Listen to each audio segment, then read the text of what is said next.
লা ইলাহা ইল্লাল্লাহ জোরে লা ইলাহা ইল্লাল্লাহ জোরে লা ইলাহা।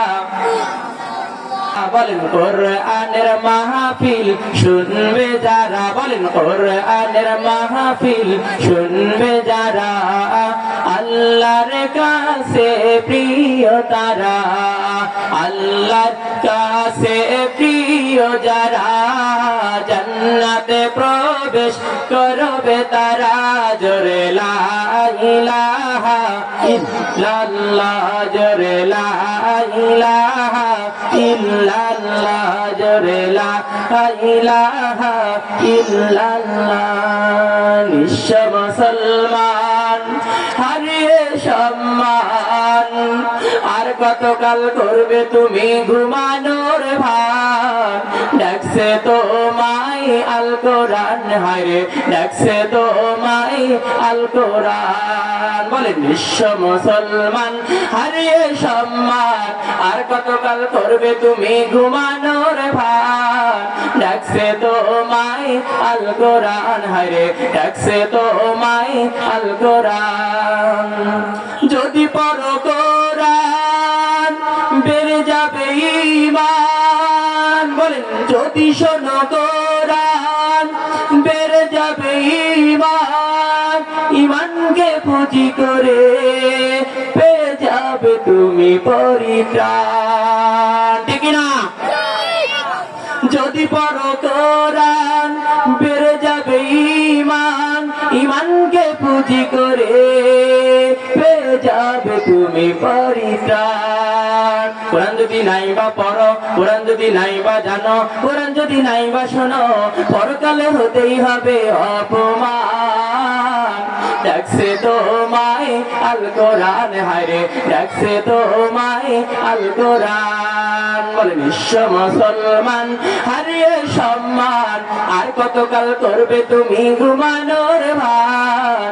ডাকছে তোমায় আল কোরআন, হায়রে ডাকছে তোমায় আল কোরআন। আমার মায়েরা আর ভূমিকার মধ্যে লম্বা নয়, আমার ভাইয়েরা গভীর মনোযোগ লাগান। ভাইয়েরা আমি যে বিষয়ের উপরে আলোচনা করব, আমার ভাইয়েরা আচ্ছা বলেন তো কোরআনে কারিম কয় পারা? সবাই বলেন 30 পারা। কোরআনে কারিমের মধ্যে সূরা আছে কতটি? 114টি। কোরআনে কারিমের সূরাগুলোকে নাজিলের প্রেক্ষাপট কয়টি? 2টি। এক হলো মাক্কি সূরা, 2 হলো মাদানী সূরা। ঠিক না বেঠিক?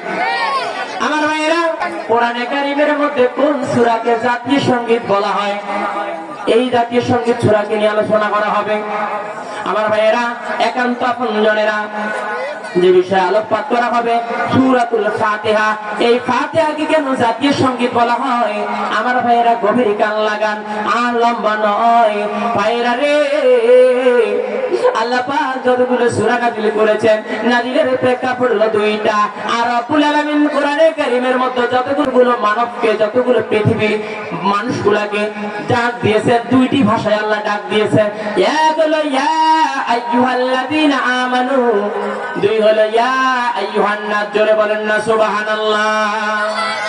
আমার আল্লাহ কোরআনে কারীমের মধ্যে ডাক দিয়ে বলেন ইয়া আইয়ুহাল্লাযীনা আমানু।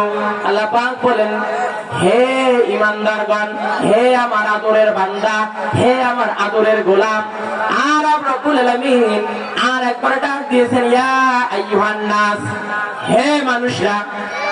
আমার ভাইয়েরা বাবা যখন সন্তানকে আদর করে ডাকে তখন বলে বাবা আব্দুল্লাহ। ঠিক না বেঠিক?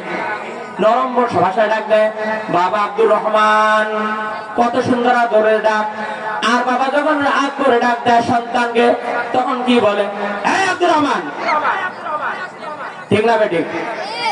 আমার ভাইয়েরা তখন ডাক দিয়ে বলে বাবা আব্দুর রহমান। এটা হলো আদরের ডাক। আর বাবা যখন রাগান্বিত হয়ে ডাক দেন তখন ডাক কিভাবে বলেন? হে আব্দুর রহমান। ঠিক না বেঠিক? হে আব্দুর রহমান এভাবে ডাক দেয়। তেমনি আমার আল্লাহ পৃথিবীর মানুষগুলাকে ডাক দিতে গিয়ে ভাষা ব্যবহার করেছেন নরম ভাষা। এত গুনাহ করার পরও আমার আল্লাহ বান্দাকে বলছে ইয়া ইয়া আইয়ুহাল্লাযীনা আমানু, হে আমার আদরের গোলাম, আদরের বান্দা, ঠিক না বেঠিক আমার ভাইয়েরা? আর আল্লাহ যখন বান্দার উপরে একটু রাগান্বিত ভাব, তখন আমার আল্লাহ বলেছেন ইয়া আইয়ুহান নাস, হে মানুষেরা। আমার ভাষা, আমার আলোচনা ওই দিকে ছিল না, আমার আলোচনা ছিল সূরাতুল ফাতিহা। আমার ভাইয়েরা, এই সূরাতুল ফাতিহা কোরআনে কারিমের শুরুতেই আল্লাহ পাক দিলেন কেন? এই সূরাটাকে কোরআনে কারিমে এর জাতীয় সঙ্গীত বলা হয়। জোরে বলেন না সুবহানাল্লাহ। সব জিনিসের একটা কি থাকে? ভূমিকা থাকে। কি থাকে? ভূমিকা থাকে। আমার আল্লাহ এই কোরআনে কারিমের মধ্যে এই সূরাকে ভূমিকা হিসাবে ব্যবহার করলেন। জোরে বলেন না সুবহানাল্লাহ। আচ্ছা বলেন, কোন সূরা ছাড়া নামাজ হয় না? লা সালাতা ইল্লা বিফাতিহাতিল কিতাব। এমন কোন নামাজ নাই সূরা ফাতিহা ছাড়া নামাজ হয়, ঠিক না বেঠিক? লা সালাতা ইল্লা বিফাতিহাতিল কিতাব। সূরা ফাতিহা ছাড়া নামাজ হয় না।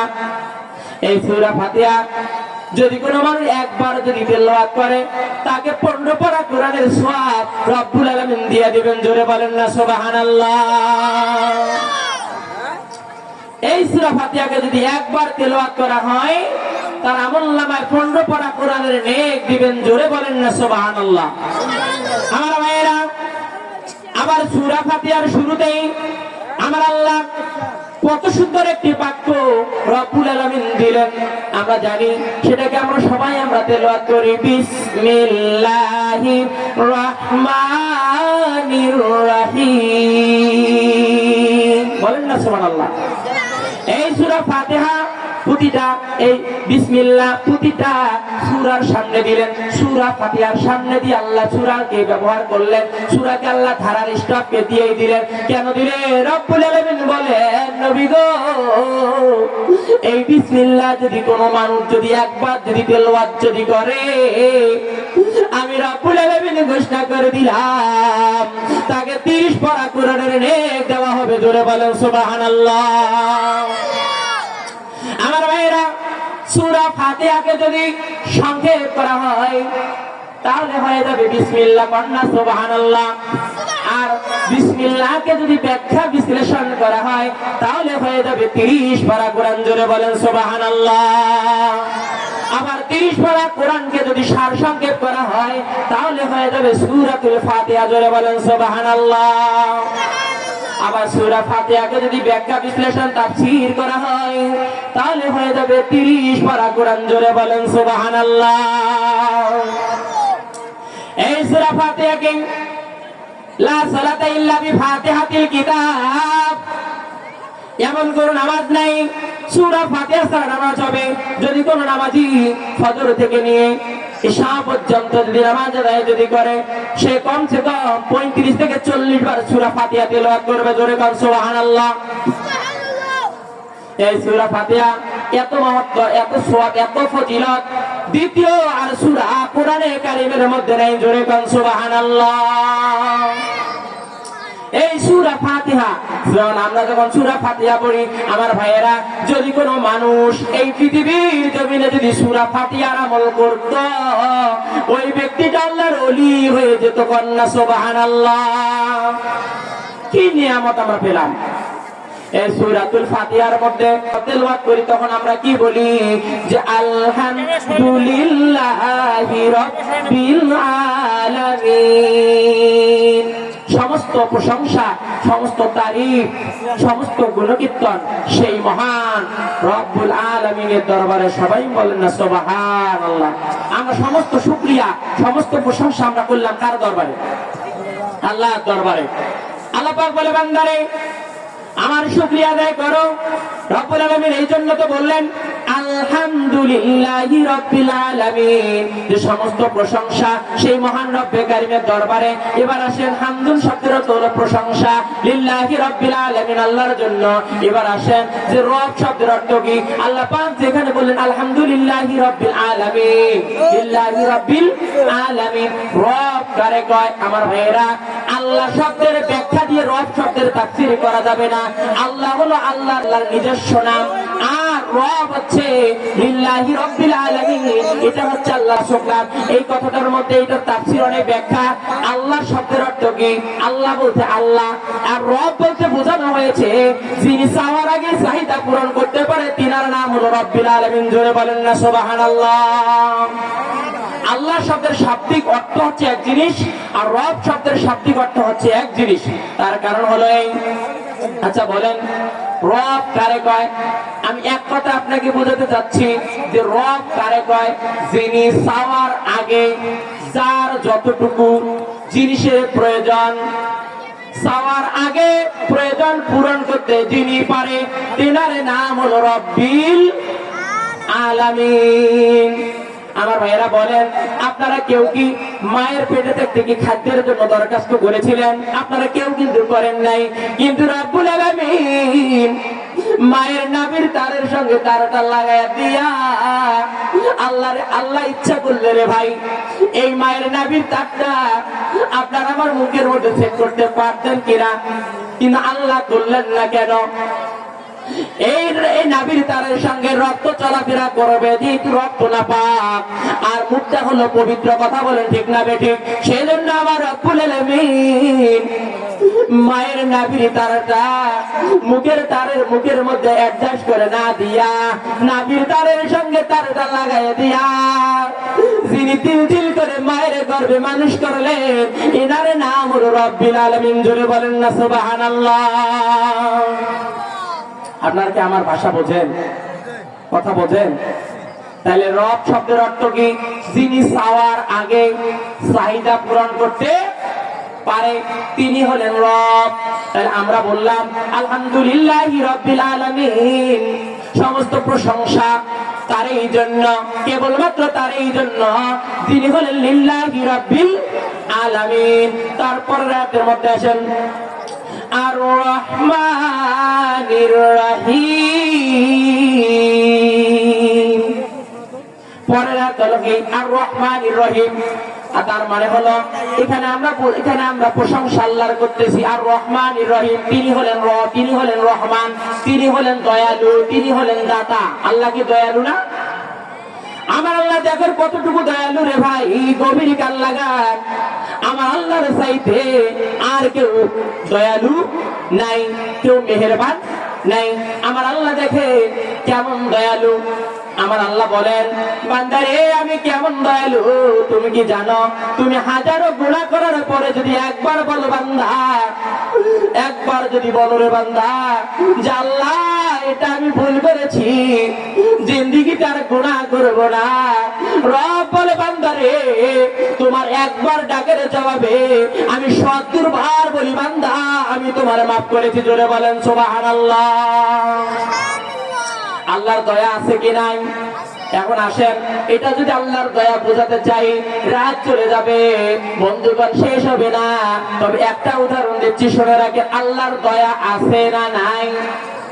মুসা আলাইহিস সালাতু ওয়াস সালামের সময় একজন ব্যক্তি ছিল, খুব গুনাহ করে, গভীর কান লাগান, খুব গুনাহ করে। আমলি কথা বলতেছি বাবা, শুনে রাখেন আমার ভাইয়েরা। আমি বলতেছিলাম আমার আল্লাহর দয়া আছে কিনা এটা বোঝাতে চাচ্ছি। মুসা আলাইহিস সালাতু ওয়াস সালামের সময় একজন ব্যক্তি ছিল, খুব গুনাহ করে। এই কথা যখন হযরত মুসার কাছে চলে গেল, যাওয়ার পরে ওই ব্যক্তিকে ধরে আনা হলো। আনার পরে বলা হলো, এ যুবক তুমি কি গুনাহগুলো, এই গুনাহ কি তুমি করো? এমন একটা গুনাহ নাই সেই গুনাহটা ওই যুবক করে নাই। কবিরা সগীরা, জিনা, ব্যভিচার, এমন একটা গুনাহ নাই যেই গুনাহটা ওই যুবক করে নাই। মুসা আলাইহিস সালামের কাছে তাকে ধরে আনা হলো। আনার পর বলা হলো, যুবক রে তুমি কি এই গুনাহগুলো কি করো? যুবক বললেন, হ্যাঁ আমি গুনাহ করি। বলতেছে তুমি কি গুনাহ ছাড়বা না?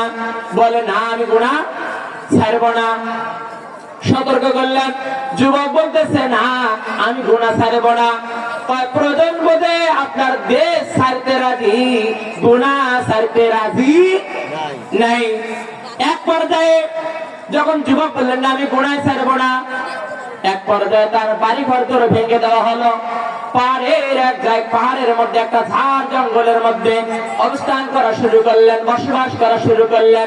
আমার ভাইয়েরা রে বলেন তো একটা মানুষ কয়দিন না খায়া থাকতে পারে? একদিন, 2 দিন, 3 দিন, তারপরে খানার প্রয়োজন হবে কি হবে না? খানার প্রয়োজন হবে। আমার ভাইয়েরা, আল্লাহ কি দয়ালু? আল্লাহ কেমন দয়ালু, গভীর কাল লাগান। ওই ব্যক্তি 1 দিন, 2 দিন, 3 দিন থাকার পরে ওই জঙ্গলের মধ্যে, পাহাড়ের মধ্যে খাদ্য নাই, পানি নাই, কিছুই নাই। এবার যুবক 3 দিন, 4 দিন, 5 দিন, 7 দিন যাওয়ার পরে এবার যুবকের গায়ের গোশতটুকু এবার হাড়ের মধ্যে লেগে গিয়েছে। এবার যুবক আল্লাহকে ডাক দিয়ে বলেছে, আল্লাহ, এখানে আপনি ছাড়া আমার কেউ নাই।